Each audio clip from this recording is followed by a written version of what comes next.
Well, I want to welcome you to our program today. We have two very special guests, Tim Kirchmer and also Adrian Branch. And so, Tim and Adrian, thanks so much for being on our program today. And I'll tell you what, they are here representing an organization, a Christian organization called Sports World. But before we get into that, just want a few introductions. And that Tim has played college football for Kentucky. He was a kicker and a punter, and was really close to making it into the NFL. But I had my moments. You had your moments, yeah. Came close, but it was a great experience overall. So yeah, I mean, you just both of you just look like these big, strong professional athletes, and actually Adrian. He played basketball for Maryland and set some records there. And then he was drafted by the Chicago Bulls.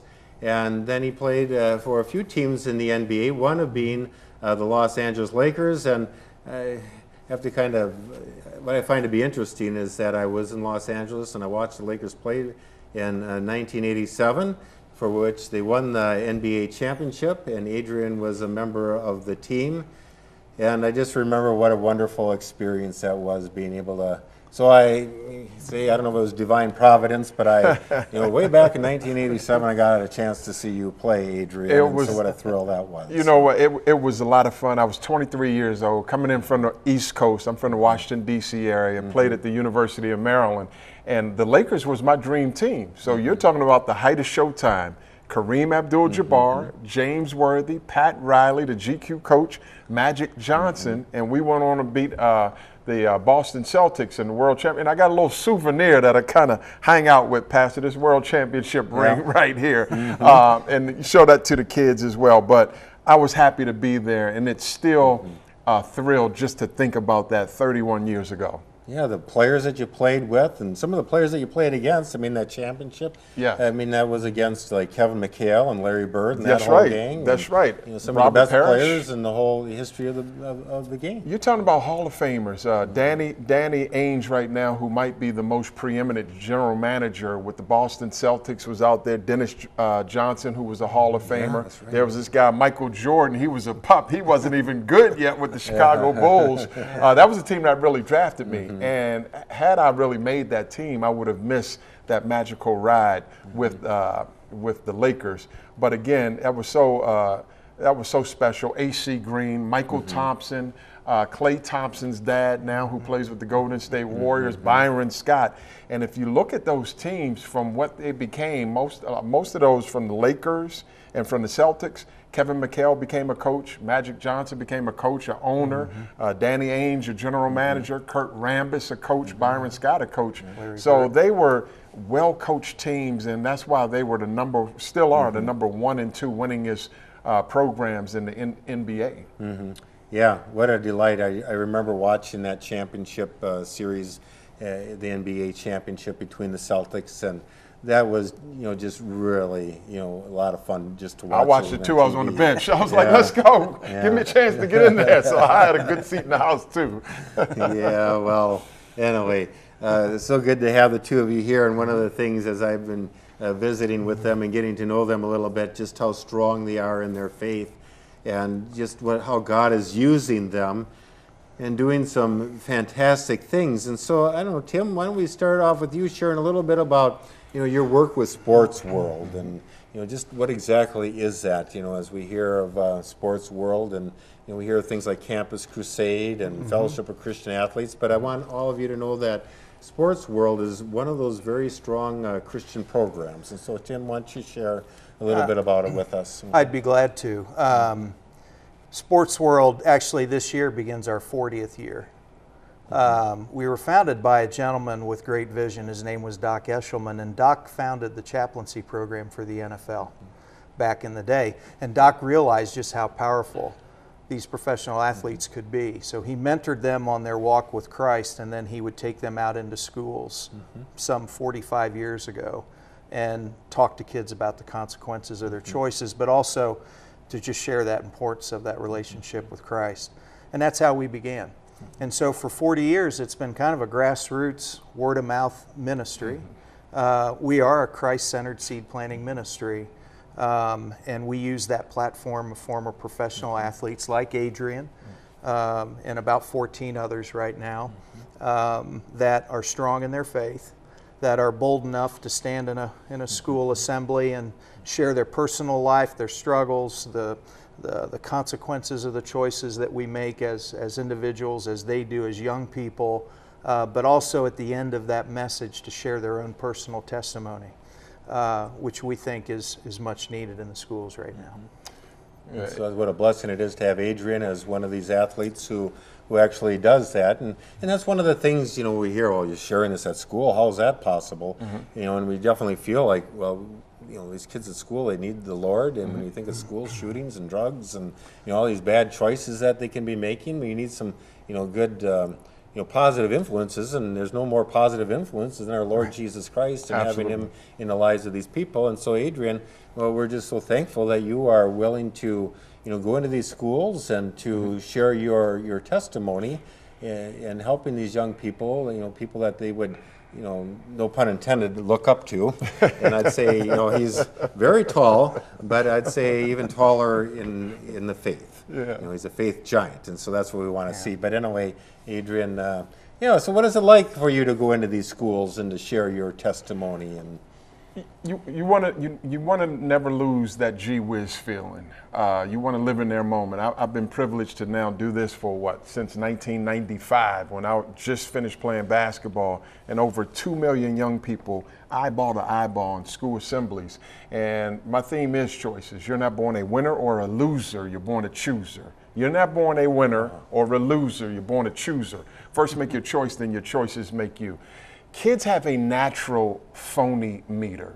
They can sniff out a fraud well before you pick up that microphone. By the time I'm coming from behind that stage to the microphone, they're making assessments like, what's this bozo going to tell me? Is this guy real or not? And so that age-old saying, people don't care how much you know till they know how much you care. So I come in to unarm them. I'm telling my story. I played for 3 Hall of Fame coaches. Morgan Wooten, the winningest coach in the history of high school basketball.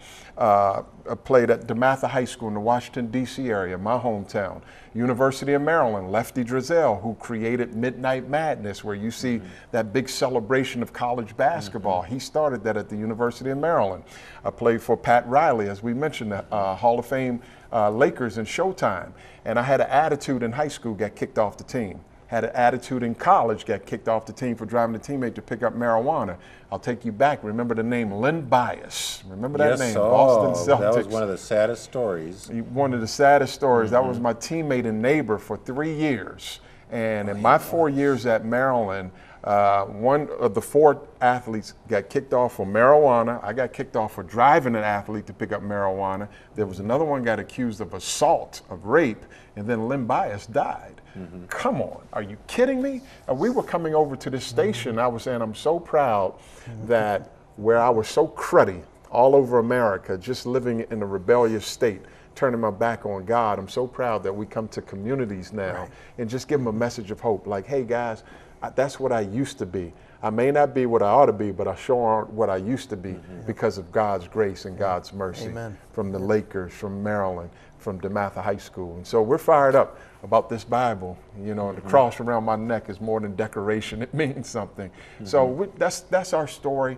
We're privileged to package it in a digestible, relatable way to elementary school kids, middle school kids, and high school kids. And if we think about it, with Christ, He told parables. The blind lead the blind, they both fall in the ditch. So you tell stories, you tell stories. Remember, we probably grew up on the Flintstones, you know, and the Jeffersons and stuff like that. And you knew what was coming out of those 5 shows, but it was the story that always hooked us. And so that's what it is with Sports World, telling a story. Telling the story. And I'll tell you what, when you look at somebody like yourself and the success of what you were able to accomplish, but yet to consider where you came from and where you are, but then you're saying, well, it's one thing to be the road to being a great athlete, but it's another thing your road spiritually in where you came, and saying, well, and for those of you who may not have known or remember, but Len Bias was a standout college basketball player. If I remember right, he was drafted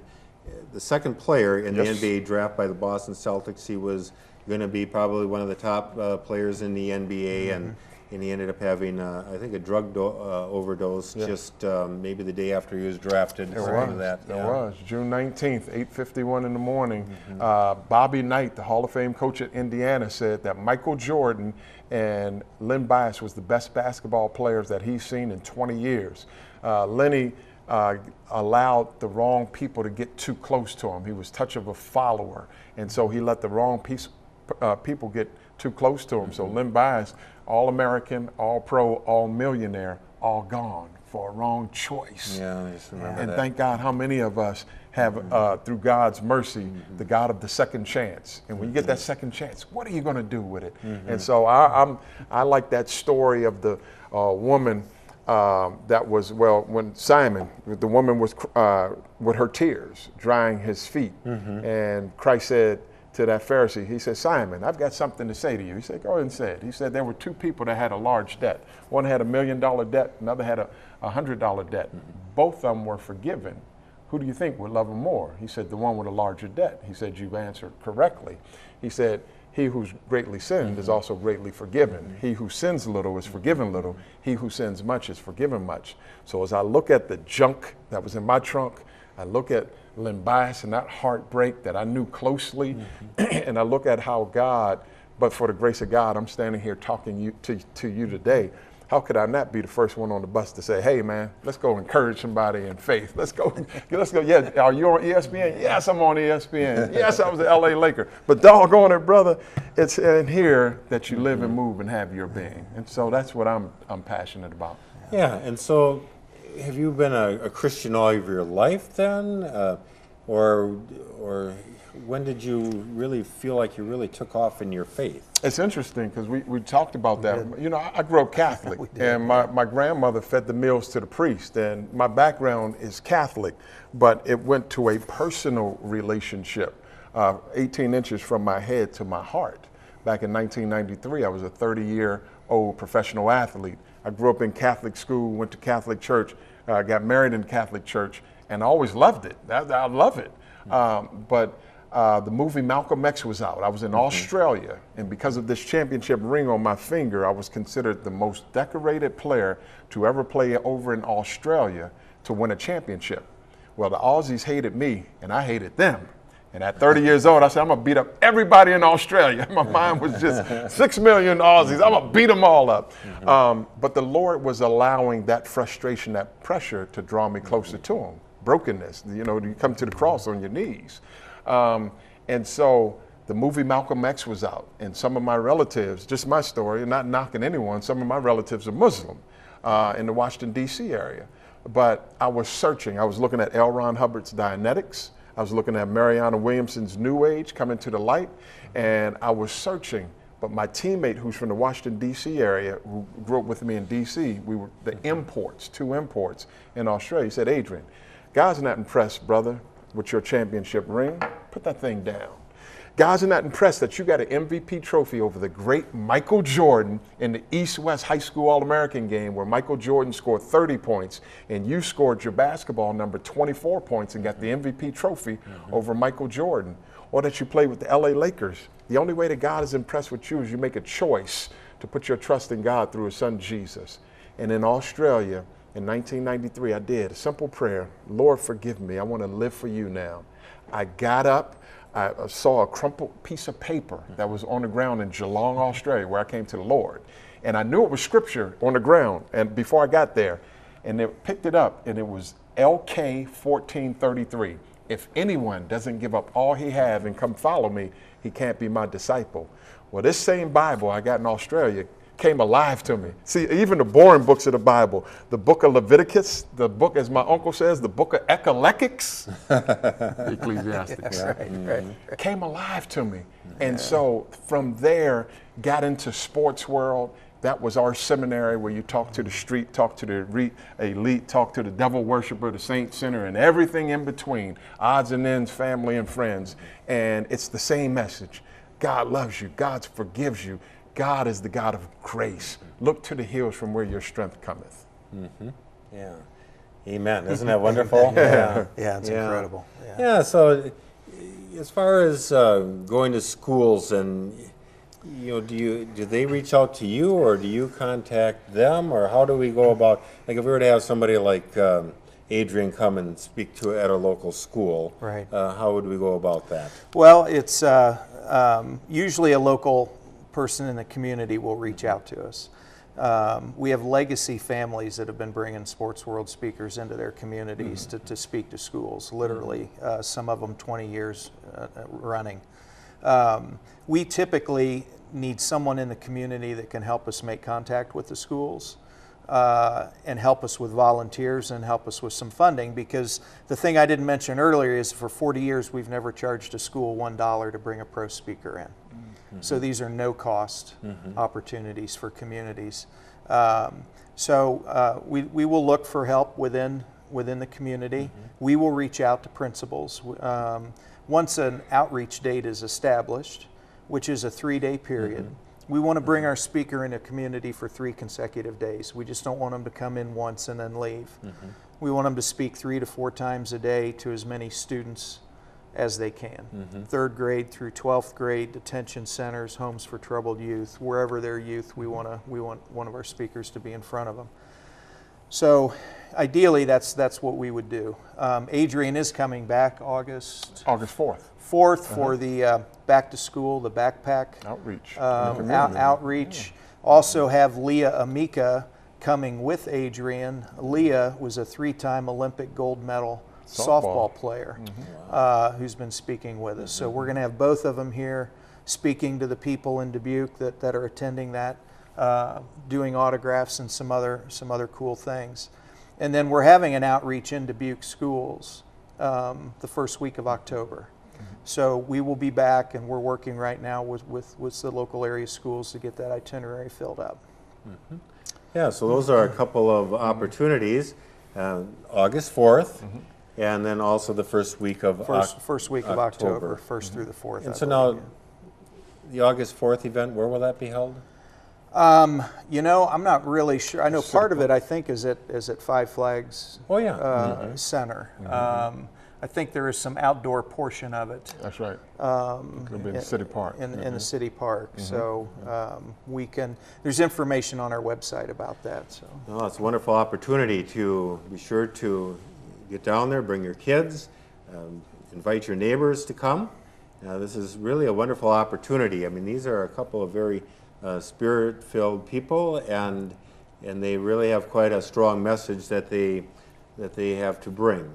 And I know that they're very likable people, and I know that your kids will really engage with them.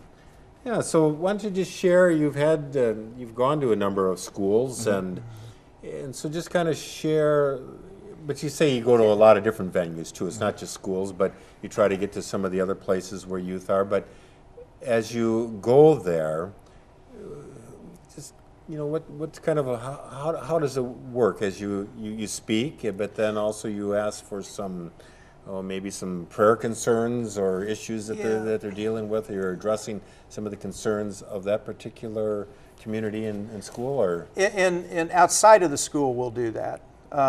So during that 3 days when Adrian is speaking in the schools, he's sharing the message of making good choices, and like he alluded to earlier, sharing his story, his life, being able to tear that down in front of the kids, being bold enough to do that, and then sharing his own personal testimony at the end.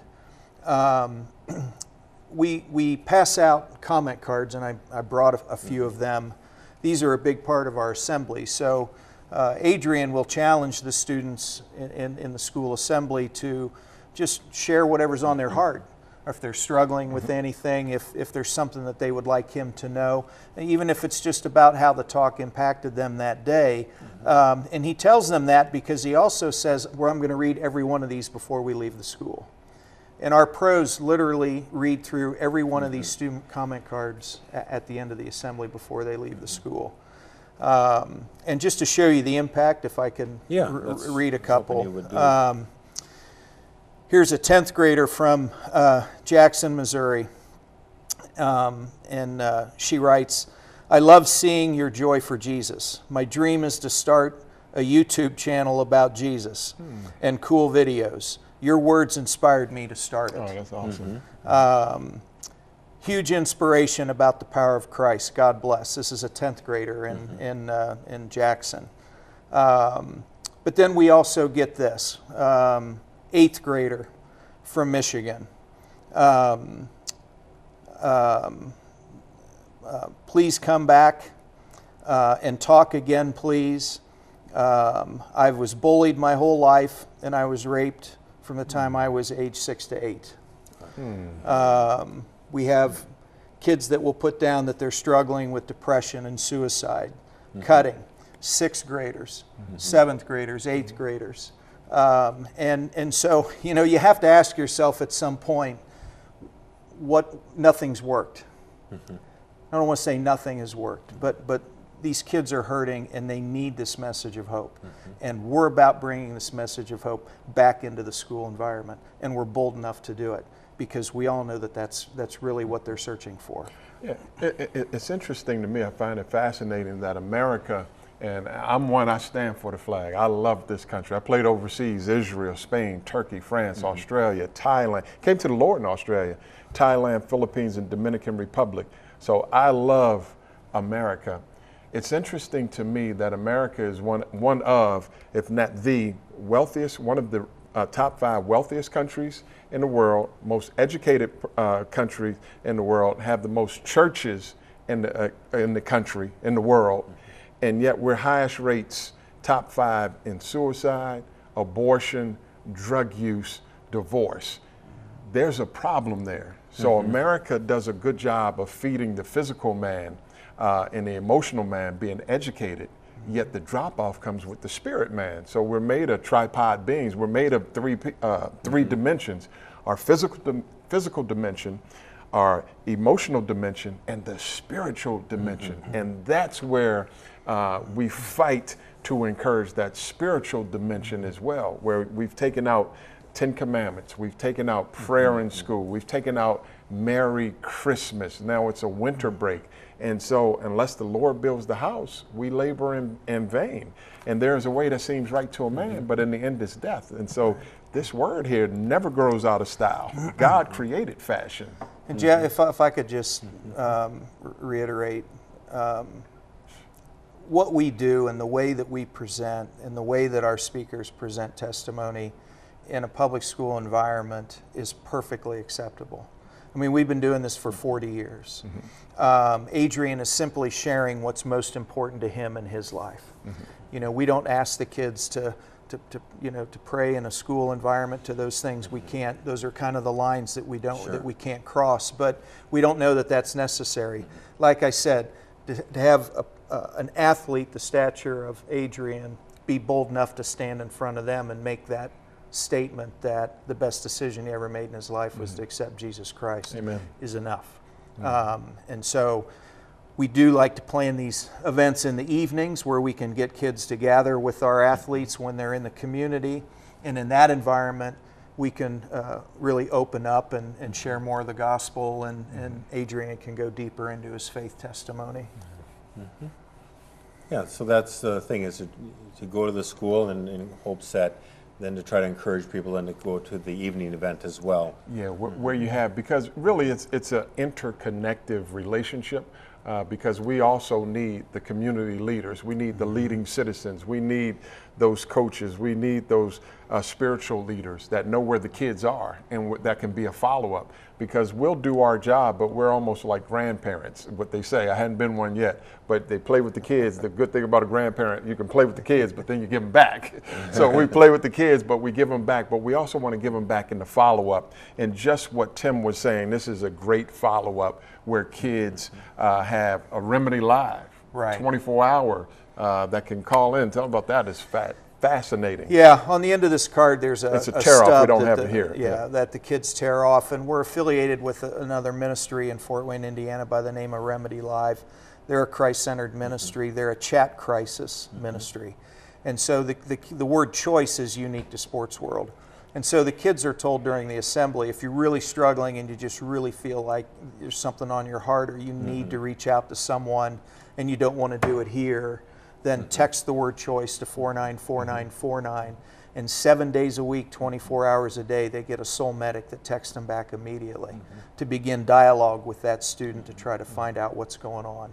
And in a lot of cases, those chats result in reaching out to the local authorities to get to that address if they can get that information, because we're trying to prevent a suicide. When there's a plan for suicide and that comes out in a text conversation, they're in a position to take action. The other thing that I would just tie in with what Adrian said is our vision statement has always said we will always seek to pass the baton to a local group or organization for continued discipleship and Christian mentoring. So partnering with the local church communities, with FCA, with Young Life, with First Priority Youth for Christ, and putting on those after-school events is very important to us. And you know what, Pastor Jeff, one of the most arrogant things we could do as a guest in someone's town is to say, hey, you locals, look out. We got all the answers. This is what we're going to do. No, we do have an answer. The answer is Christ and Him crucified.